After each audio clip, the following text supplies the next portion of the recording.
The first Alice in Chains record you worked on, Black Gives Way to Blue, was also the first Alice in Chains record the band had worked on since Layne's passing. So, with that said, was there any sort of uncomfortable feeling for the band being in the studio without Layne? That record, to me, I think, was their cathartic, release. They did that, the last song on the record, Black Gives Way to Blue, is their goodbye, letter to Layne. And, if you listen to, the first song, All Secrets Known, that's kind of sets the tone for the whole thing. And it wasn't until everybody was, throughout the whole record, everyone was all gung-ho. They were really excited. Everything was sounding great. They were glad to be in the studio doing Alice in Chains again. Will comes in, he's fresh new energy, and, it was really fun. When we were tracking vocals for the song Black Gives Way to Blue, that's when things got really emotional.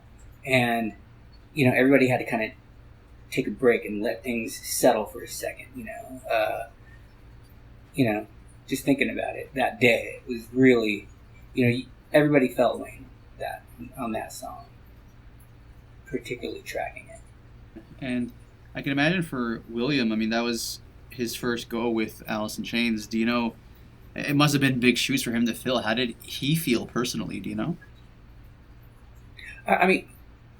Will is highly intelligent and seriously talented singer. His range is so, he can get way up there, and he's got the power. He knew he had big shoes to fill. I wasn't talking with him a lot about it. It was like he'd come in and work with Nick on vocals. I'd be there for him if he had a guitar part, and we just trying to be there and support him, because he's the new guy. First it was Mike Inez, and now he's not. It's Will. But now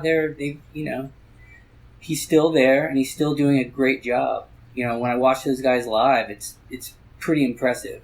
And some people are like, oh, he's trying to sound like Layne, and to me, he doesn't sound anything like Layne.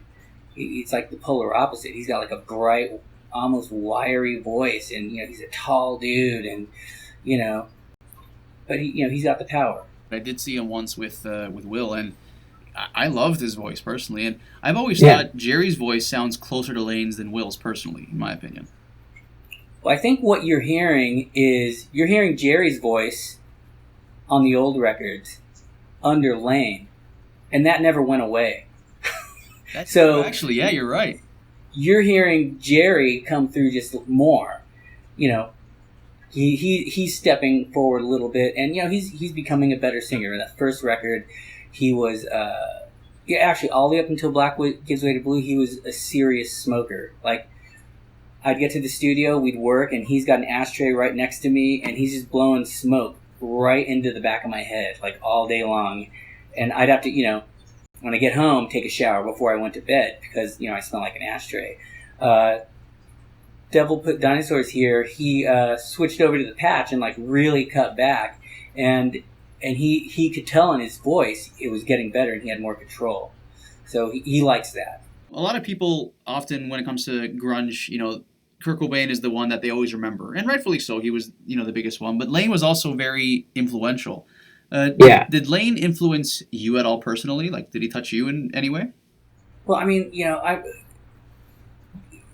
like Facelift, when that came on, me and my friends, my roommate especially, he worked at this place called Moby Dick in Los Angeles, and it was a used record store, and he's like, dude, you gotta check this out, and it was like, wow, what's this? And then it was, just grunge, it's weird how you say, that,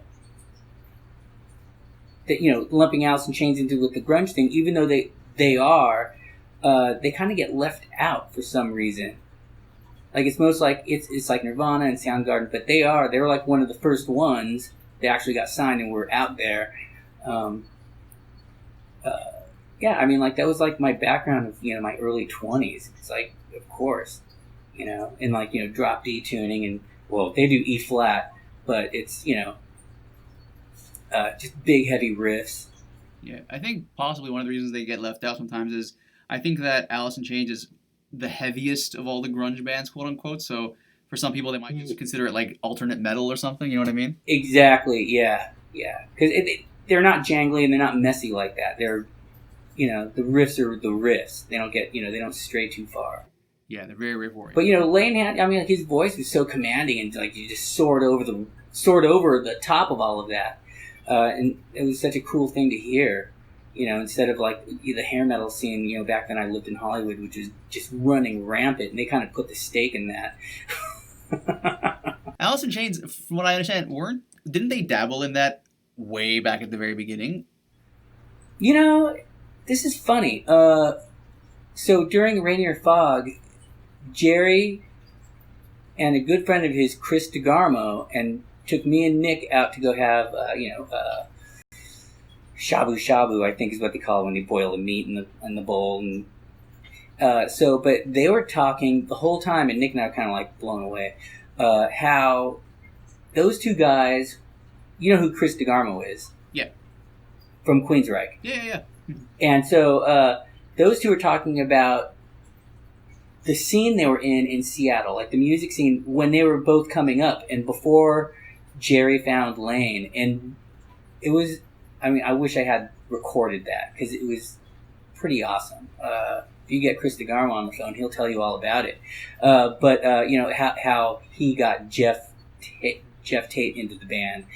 That's a funny story. But Jerry would talk about, he's like, oh yeah, it's like Layne was in this band and, that was the guy.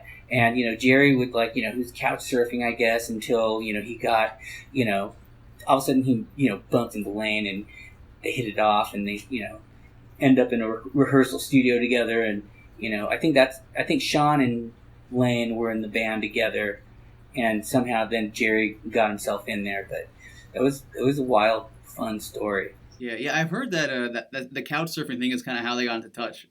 It was really cool. I think that's such a rock and roll story. Hey guys, thanks for watching. If you like this video, make sure to subscribe for more because there is a lot more to come. All the videos on my channel are original. I'm the one filming, editing, and conducting all the interviews. So if you guys like what you see and you want to support, the best way to do so is honestly just to subscribe. Thanks for watching.